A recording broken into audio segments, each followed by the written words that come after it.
Buongiorno ai titoli. Dramma familiare a Cianciana nell'Agrigentino, in gravissime condizioni, 2 bambini accoltellati dal padre insieme alla loro mamma. L'aggressione legata al rifiuto della separazione dalla moglie. Mafia, Giovanni Motisi è l'ultimo latitante della fase stragista di Cosa Nostra. Il killer di Totorina è ricercato da 25 anni. 5.000 posti in meno negli ospedali pubblici della Sicilia, pochi medici e infermieri uguale meno cure, tagli per 35 miliardi che in 20 anni hanno indebolito la sanità. Catania, le periferie dimenticate, siamo andati a Librino dove gli alberi piantati sono già secchi per la mancanza di irrigazione. Al villaggio Sant'Agata nel degrado la nuova area attrezzata. Il cielo di San Vito Lo Capo si colora di tantissimi aquiloni grazie al Festival internazionale. Pallanuoto, il trionfo dell'Orizzonte Catania, le atlete allenate da Martina Miceli battono Padova e conquistano il 24° scudetto. Calcio, il Palermo cerca l'impresa in Laguna, il rosanero serve una vittoria con 2 gol di scarto per continuare a sognare la Serie A. Domani tocca al Catania contro l'Avellino, basterà non perdere per conquistare la semifinale play-off. Su Telecolor lunga diretta per seguire la gara.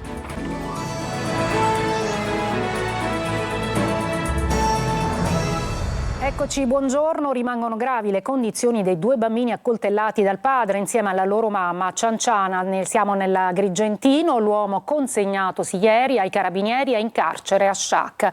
L'aggressione è legata al rifiuto della separazione dalla moglie. Davide Sardo. Non accettava la fine della loro storia. A scatenare la furia di Daniele Alba è stata l'ennesima lite con la moglie che lo voleva lasciare. Parte da qui la tragedia familiare di Cianciana nell'Agrigentino, culminata nell'accoltellamento della compagna e dei 2 figli di 7 e 3 anni, che adesso lottano per la vita dopo gli interventi chirurgici all'ospedale dei bambini a Palermo. La moglie, ricoverata e operata a Ribera, secondo i medici non è in pericolo di vita. Terribili i momenti vissuti nel piccolo centro dell'Agrigentino. L'uomo, che dopo aver ferito a coltellate l'intera famiglia, si è barricato in casa e solo dopo 6 ore di trattative e mediazione con un carabiniere si è arreso e consegnato. Daniele Alba viene descritto in paese come una persona violenta ed eccentrica, già segnalato in passato per maltrattamenti in famiglia. Secondo alcuni vicini di casa era riuscito a costruirsi da solo anche un fucile artigianale e di recente avrebbe dato fuoco, apparentemente senza motivo, ad alcuni mezzi agricoli di sua proprietà. Tanti hanno tentato di linciare l'uomo quando è uscito dall'abitazione accompagnato dai carabinieri. Daniele l'ho sempre conosciuto perché quando eravamo piccoli giocavamo insieme. Anita la conosco un po' meno perché è arrivata in Sicilia da poco e non stava qui da tantissimo. Io poi vivevo fuori, quindi non avevo molti contatti, ma lei è una ragazza meravigliosa, stupenda, una brava persona. Io le conoscevo i bambini, però non posso dire che non c'era avvicinamento, però anche lei era una brava persona. Daniele Alba, rinchiuso nel carcere di Sciacca, è rimasto in silenzio. È accusato di tentato omicidio plurimo e lesioni gravissime. È una storia simile a Catania, la moglie l'aveva lasciato per le continue aggressioni, ma lui continuava a vessarla, arrivando pure a minacciarla di farla a pezzi, dicendole: se non sei mia, non sarai di nessun altro. La polizia lo ha arrestato per maltrattamenti in famiglia e atti persecutori. Giovanni Motisi è l'ultimo latitante della fase stragista di Cosa Nostra. Il pericoloso e spietato killer di Totorina ed ex capo del mandamento di Pagliarelli deve scontare 2 ergastoli ed è sparito nel nulla da 25 anni. Da un mese è stato diramato il nuovo identikit. Il procuratore di Lucia dice: lo prenderemo. Roberta Lunghi. Un fantasma che aleggia su Palermo e che agita i sonni dell'antimafia, ma lo prenderemo, parola del procuratore di Palermo Maurizio De Lucia. Giovanni Motisi, detto Upacchiuni, il grasso e l'ultimo latitante protagonista della fase stragista di Cosa Nostra, considerato il killer di fiducia di Totò Riina per il suo essere pericoloso e spietato. Palermitano, classe 59, latitante dal 1998 e dopo l'arresto di Matteo Messina Denaro è diventato il ricercato numero 1 delle forze dell'ordine dell'ordine. Di professione pasticcere, deve scontare 2 ergastoli per diversi omicidi, tra cui quelli a Palermo il 6 agosto dell'85 del vicequestore aggiunto Ninni Cassarà e dell'agente di scorta Roberto Antiochia, e poi per l'omicidio di Antonino Puccio nel 1989, uno dei protagonisti del complotto contro Totò Riina. Motisi, il cui identikit è stato recentemente ricostruito e diffuso dalla polizia, era fedele ai corleonesi ma con carattere e agire non gradito, al punto da essere destituito da capo mandamento di Pagliarelli nel 2002. Le ultime indagini hanno smentito che sia morto, ma dove si trova allora? È all'estero oppure nella sua Palermo, secondo la regola che un latitante non si allontana mai dal suo territorio, come ha insegnato la vita di Matteo Messina Denaro. La riprova nel 1999, quando durante una perquisizione nella casa familiare erano saltati fuori dei pizzini fra il latitante e la moglie Caterina Pecora. I due continuavano a fare una vita normale, parlavano del falegname che doveva venire a casa e del fioraio. Dunque, più che mai, le nuove immagini di Motisi diffuse serviranno alle ricerche, perché finalmente almeno un cerchio si chiuda definitivamente. 5.000 posti in meno negli ospedali pubblici della Sicilia, meno medici, meno infermieri, uguale meno cure. Difficile recuperare i tagli per 35 miliardi che in 20 anni hanno indebolito la sanità italiana. Lorena Dolci. La sanità pubblica è malata. 50.000 posti letto persi in 20 anni negli ospedali. Una emorragia inarrestabile mentre il privato avanza. La Sicilia riflette i dati nazionali. Si sono persi oltre 5.000 letti pubblici. La Sicilia ha dovuto rinunciare a centinaia, migliaia di posti letto perché le politiche dissennate dalla spending review, che sono partite nel 2010 circa, per concretizzarsi nel 2015 col famoso decreto ministeriale 70, doveva portare un riordino della spesa sanitaria, in realtà non ha portato altro che chiusura di ospedale e diminuzione di posti letto. Gli ospedali pubblici in Sicilia oggi sono 67 e 58 è pronto soccorso, divenuti l'unico portale di accesso alla sanità, un imbuto ingestibile, teatro di insofferenze e aggressioni, luoghi infernali da cui sempre più medici cercano di fuggire. E non è solo colpa dei codici verdi e bianchi che affollano le sale d'attesa. Se sono impropri per il pronto soccorso, gli devono dare la possibilità di capire qual è il luogo dove questo accesso è proprio. E la guardia medica non esiste H24. Il territorio? Il territorio lì il PNRR sta sfornando un sacco di strutture che dovrebbero essere riempite di sostanza, ma anche lì ancora oggi io personalmente non vedo la sostanza quale sarà. Per chi è in prima fila nell'emergenza, il vero problema non è entrare, ma lasciare il pronto soccorso. Sono pazienti che hanno scritto qua devo essere ricoverato, individuo pure la sua diagnosi, non trovo posto e rimane da me dove fa terapia, fa assistenza, tutto a carico del personale di pronto soccorso che viene dislocato dalla sua attività principale. Pronto soccorso. È vero che dagli ultimi 2 anni dopo il Covid lo Stato ha ricominciato a finanziare, qualche piccolo segnale c'è stato di finanziamento, ma ovviamente siamo ben distanti dal colmare quei 35 miliardi che sono stati tolti alla sanità. Nell'ultimo anno sono 800.000 i siciliani che hanno rinunciato alle cure. Ed è in arrivo una pioggia di soldi sulla Sicilia, sono quasi 5 miliardi i fondi che arriveranno dal programma FSC. Lunedì la firma dell'accordo fra Schifani e la Premier Giorgia Meloni, ma sulla scelta dei tempi è polemica con le opposizioni che parlano di spot elettorale. Intanto vediamo come saranno usati questi soldi. Manlio Viola. Arriva in Sicilia lunedì la Presidente del Consiglio Giorgia Meloni e lo fa per firmare ufficialmente l'accordo sull'uso dei soldi FSC, ovvero il Fondo di Sviluppo e Coesione destinato all'isola. Una pioggia di quasi 5 miliardi di euro sulla quale è stato trovato un accordo fra Palermo e Roma. Accordo già annunciato nelle scorse settimane dalla stessa Meloni a Catania e confermato dal governatore Renato Schifani. Come saranno usati questi soldi lo dicono le bozze di delibera e i piani di intervento caricati sull'apposita piattaforma dei dipartimenti regionali. In generale niente soldi per ricerca, innovazione e digitalizzazione, una scelta destinata a causare polemiche. 300 milioni poi per le imprese, 150 per il turismo, 70 per il settore dell'energia per realizzare 45 impianti. Gli interventi riguarderanno poi cultura e sport per 290 milioni, salute, sanità e interventi sociali per altri 250, oltre a 34 milioni destinati a istruzione e formazione. Ma la parte del leone la fanno due settori, ambiente e clima da una parte, infrastrutture dall'altra. 2 miliardi e mezzo andranno a 241 interventi ambientali, 237 milioni invece a 139 interventi contro i cambiamenti climatici. Per le infrastrutture 1 miliardo e 300 milioni sono quelli destinati al ponte sullo stretto, polemiche annesse, 729 milioni invece per le ferrovie. 95 milioni andranno al trasporto marittimo, 690 per strade e autostrade, divisi in 150 interventi. Lunedì la firma dunque e forse anche qualche ritocco da qui ad allora, ma intanto è polemica non solo sull'uso delle risorse, ma anche sulla scelta di firmare questo documento proprio adesso, un piano che è pronto dal 10 di maggio, con le opposizioni che adesso parlano di spot elettorale ben pensato. La Guardia di Finanza ha scoperto truffe milionarie ai danni dell'Unione Europea. Indagati 7 imprenditori a Palermo, fra loro anche un imprenditore che protestava contro la mafia. Simona Mazzone. Una truffa milionaria all'Unione Europea è stata scoperta dai finanzieri di Palermo che hanno eseguito 7 misure interdittive e il sequestro di 5 complessi aziendali, somme di denaro, beni, quote societarie per un importo complessivo di circa 15 milioni di euro. Gli indagati avevano richiesto e ottenuto contributi pubblici nell'ambito di alcuni bandi e programmi per quasi 5 milioni di euro. Inoltre, secondo le indagini, gli imprenditori avrebbero presentato alla regione siciliana fatture per operazioni inesistenti per circa 10 milioni di euro e altra documentazione falsa per ricevere denaro per spese poi non del tutto sostenute.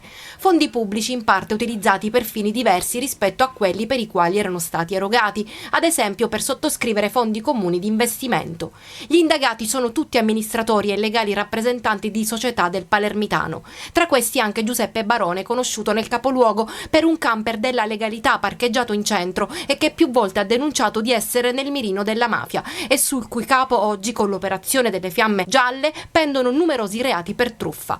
E avrebbe percepito illecitamente finanziamenti comunitari per alcuni terreni nei comuni di Vittoria e Acate, nel Ragusano, un'azienda agricola con sede a Scordia, nel Catanese. Le indagini della Guardia di Finanza di Vittoria hanno scoperto una truffa al Fondo Europeo Agricolo per oltre 650.000 euro. Rinviati a giudizio per truffa aggravata i 2 soci dell'azienda, cui sono stati sequestrati conti correnti, immobili e autovetture.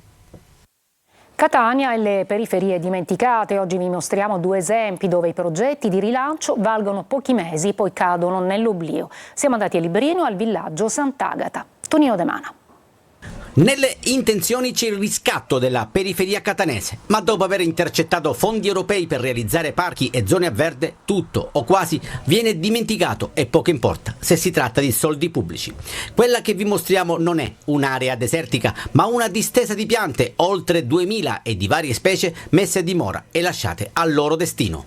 Mandorlo tuono, resiste solo quest'alberello, tra l'altro in difficoltà perché la terra alla base è arida, a fronte di migliaia di piante morte o quasi morte. Ci troviamo a Librino, in prossimità del Viale Nitta, ma tutto sembra tranne un'area destinata al verde. Il terreno arido non lascia sperare nulla di buono, la mancanza di precipitazioni, le estate torride alle porte, l'impianto di irrigazione non funzionante fanno il resto, azzerando ogni progetto di rilancio. Vicino alla spina verde di Viale Nitta numero 12 sono stati piantumati oltre 2000 alberelli, lasciati lì a morire purtroppo perché non irrigati, creando un vero e proprio cimitero delle piante. Tengo a precisare che l'atto di indirizzo politico non è partito dal sesto municipio e pertanto chiediamo alle direzioni che ancora ad oggi non si interfacciano con il Consiglio del sesto municipio di farlo. Da Librino a Villaggio Sant'Agata, anche qui, soldi europei per consegnare ai cittadini un'area attrezzata. A distanza di pochi mesi dall'inaugurazione balzano agli occhi le condizioni di questa panchina smart, ormai inutilizzabile, i giochi già fuori uso e la presenza nelle vicinanze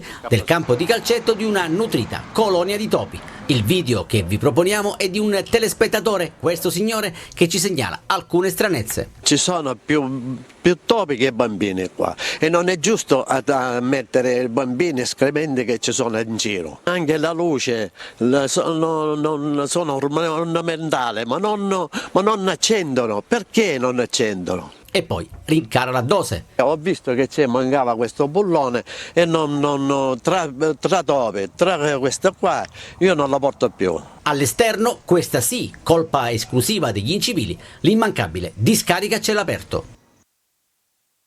Dopo il TG alle 14.30, sempre su Telecolor, torna il nostro ospite, il sindaco di Catania, Trantino. Per le vostre domande scrivete al numero di WhatsApp 342 74 55005 oppure inviate una mail a sicilia24focus@telecolor. Vi aspettiamo l'appuntamento con il sindaco oggi su Telecolor, appunto alle 14.30. Una breve pausa, poi andremo a Messina per l'inaugurazione di un nuovo parco urbano.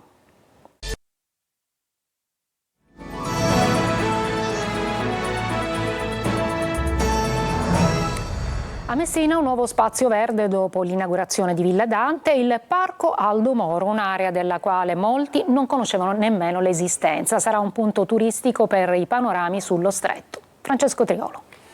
Una terrazza sullo stretto, uno spazio che in pochissimi conoscevano sino ad un anno fa. Messina conquista un nuovo spazio verde, un'area per bambini, famiglie, turisti, e il Parco Aldo Moro nella zona nord della città, inaugurato dopo 2 anni di lavori ed un progetto da 2 milioni di euro che ha portato alla riqualificazione un'area di 14.000 metri quadri. Il nuovo Parco Aldo Moro si presenta con prati all'inglese, squarci panoramici con vista sullo stretto. Il verde è parte integrante del progetto, un parco per famiglie e bambini, ma anche per amanti dello sport. Polmone verde in centro città, un piccolo gioiellino che dobbiamo trattare, mi auguro, per bene, come sappiamo fare noi. Non solo riapriamo un polmone verde per la città, ma riattiviamo una porzione di città che era un po' spenta. Appena sono entrata, bellissime, ci voleva proprio questo polmone verde in città. La conosceva quest'area? Io abito qua a 100 metri, perciò la conoscevo già, diciamo, che era abbandonata, adesso finalmente è fruibile per tutti. Molto bello, io neanche lo conoscevo questo posto e siccome mi trovavo nei dintorni ho preferito venire per vedere il posto ed è incantevole. Per valorizzare non solo il Parco Aldo Moro ma tutti i parchi, i comuni ATM hanno lanciato la nuova linea bus Green Line che collegherà i polmoni verdi e le aree di interesse paesaggistico e culturale della città. Un servizio per cittadini e turisti. Il cielo di San Vito Lo Capo si colora di tantissimi aquiloni per il 14° appuntamento con il Festival internazionale che durerà ancora 5 giorni. Eva Spampinato. Volano tra le nuvole e il cielo azzurro di San Vito Lo Capo e promettono divertimento e meraviglia. Sono gli aquiloni del 14° Festival internazionale che per 5 giorni animerà il litorale della città trapanese. L'apertura del festival è stata una grande festa per tutto il paese, con la parata della banda e una sfilata istituzionale che ha attraversato le strade di San Vito Lo Capo, sino ad arrivare in spiaggia. Cittadini, famiglie, bambini e tanti turisti, tutti col naso all'insù, per vedere le acrobazie aeree di questi oggetti volanti che riportano tutti ad osservare il cielo con gli occhi pieni di gioia. Il Festival internazionale degli aquiloni continua a San Vito Lo Capo fino al 26 maggio, promettendo altri giorni di meraviglie e divertimento per grandi e piccini.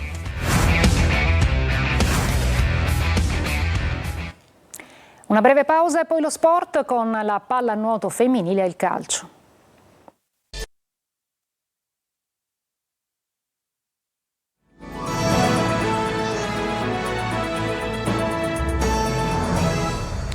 Eccoci pallanuoto femminile con il trionfo dell'Orizzonte Catania. Le atlete allenate da Martina Miceli battono Padova e conquistano il 24° scudetto. Festa grande ennesima. Tonino De Mana.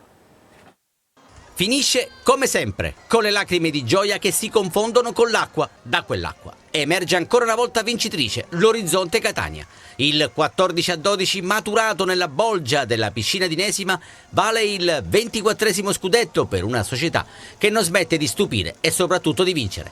Cori, tamburi, trombette e tanta felicità. Più che Catania, sembrava il Carnevale di Rio. Non stanno nella pelle i protagonisti dell'ennesima cavalcata vincente. Fondamentalmente l'avversario più difficile contro cui abbiamo giocato è sempre stato solo noi stessi, per cui è stato un avversario molto più difficile da sconfiggere, però siamo stati bravi, sicuramente dedichiamo questa vittoria a Giuseppe. Questo scudetto è dedicato interamente a Giuseppe? Lo volevamo tutto e non l'abbiamo detto fino adesso perché lui si meritava una cosa importante e noi siamo riusciti a portargli una cosa importante.